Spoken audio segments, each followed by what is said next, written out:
ሀዊ ሀብተ ማርያምና ወይንሸት አሰፋ በመምህርነት ሙያ ላይ ተሰማርተው ትውልድ ማነጽና ህይወታቸውን መምራት የዕለት ከዕለት ተግባራቸው አድርገውታል። ታዳጊዎችን ዕውቀት ማስጨበጥ የዕለት ተልዕኳቸው ያደረጉት መምህራኑ ሐሳባቸውን ልባቸውን የከፈለ ጉዳይ ነበር። የልጆቻቸው ጉዳይ እኔ አሁን ልጆቼን 2 አመት ከዛ ቤት በጣም ተቸግሬ ሰራተኛ ነበር የምትይዝልኝ እና በጣም በቃ ሰቀቀን ነበር ለኔ ማለት ነው። ምን ሆኖ ይጠብቁኛል ያው እንደምንሰማው ብዙ ነገሮች ይኖራሉ እንዴት ነው መንታ ናቸው የኔ ልጆች ምን ሆኖ ነው የሚጠብቁኝ ብያልኩ ነበር ግማሽ አካሌ ነበር እዚህ ጋር የሚሆነው አሁን ላይ ግን ይህ ጭንቀታቸውን የሚያስወግድ ከድካማቸውም የሚያሳርፍ የልጆቻቸው ማቆያ በትምህርት ቤታቸው ቅጥር ግቢ ተዘጋጅቶላቸዋል። ዴኬር በመኖሩ ስራዬን በአግባቡ እንድሰራ ወይም ደግሞ ያለ ሐሳብ በፊት በጣም ጨነቅ ነበር ስታፍም ጥያት በሚሄድበት ሰዓት የምትተኛበት ቦታ ሶፋ ስለሆነ ወደቀች አልወደቀች የሚል ስጋት ላይ ይጥለይ ነበር። አሁን ግን በቀላሉ ፍራሽ አለ ፍራሽ ላይ ተቆጣጣሪዎችም ስላሉ ሞግዚቶች እነሱ በአግባቡ ይከታተሉልኛል ልጄ ማለት ነው።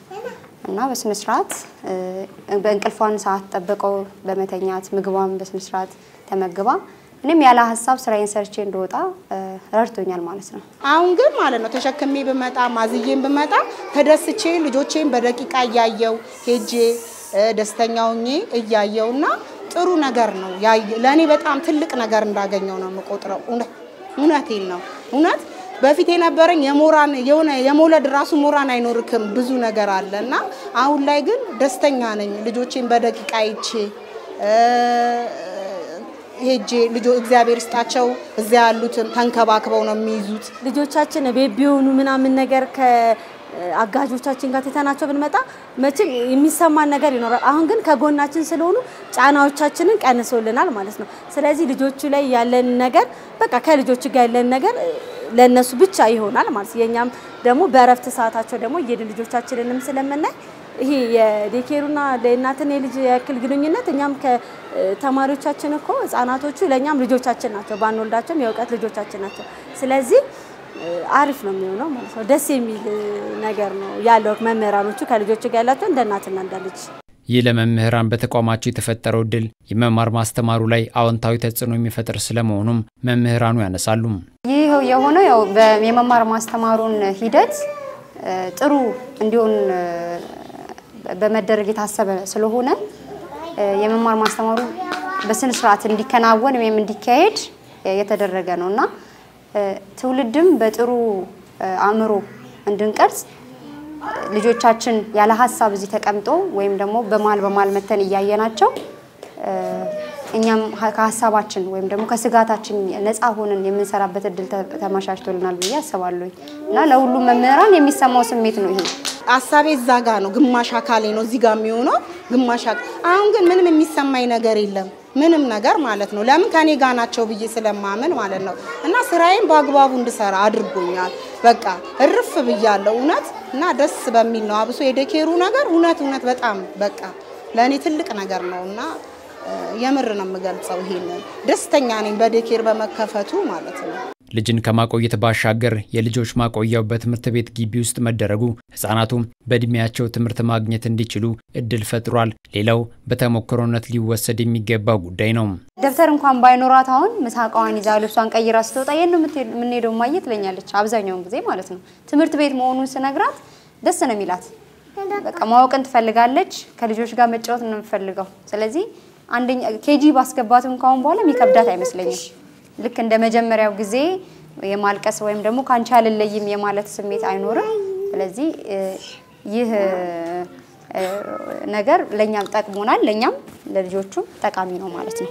በሌላ በኩል ደግሞ በአገር አቀፍ ደረጃ ለቅድመ መደበኛ ትምህርት መስፋፋት የተሰጠውን ትኩረት ለማፋጠን አንድ ማሳያ መሆንም ያስችላል። የመማሪያ ስፍራዎችን ለተማሪዎች ብሎም ለመምህራን ምቹ አድርጎ ማቅረብ በዘርፉ የሚፈለገውን ውጤት ማግኘት እንደሚቻል ይህ ስፍራ ማሳያ ሆኗል።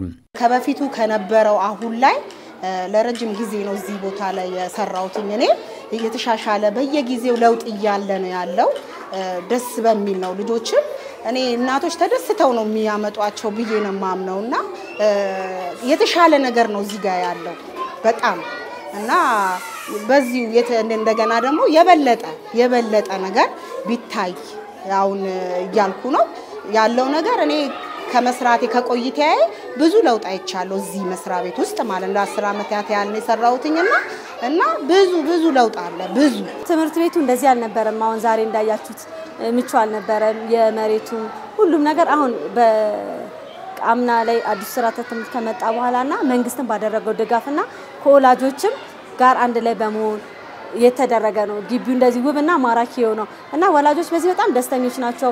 ቤት ውስጥ ያሉት ተማሪዎችም ገና እድሜያቸው እንኳን ሳይደርስ 4 ዓመት ሳይሆናቸው ራሱ እባካችሁ አስገቡልን እያሉ በጣም እንደም ወላጆች ምዝገባ ላይ በጣም መጨናነቅ ነበር። እድሜያቸው እንኳን ሳይደርስ በቃ ትምህርት ቤቱ ምቹና ማራኪ መንግስትም ያደረገው ነገር ለህፃናትም እየተሰጠ ያለው ነገር ሁሉም ጥሩ ስለሆነ ወላጆች ራሱ 2 ወር ነው የቀራት 3 ወር ነው የቀረው እያሉ ራሱ ልጆቻቸውን በቃ እናስገባ ባካችሁ ተባበሩን እያሉ ምዝገባ ላይ ነው በጣም ብዙ እንትኖች አሉ።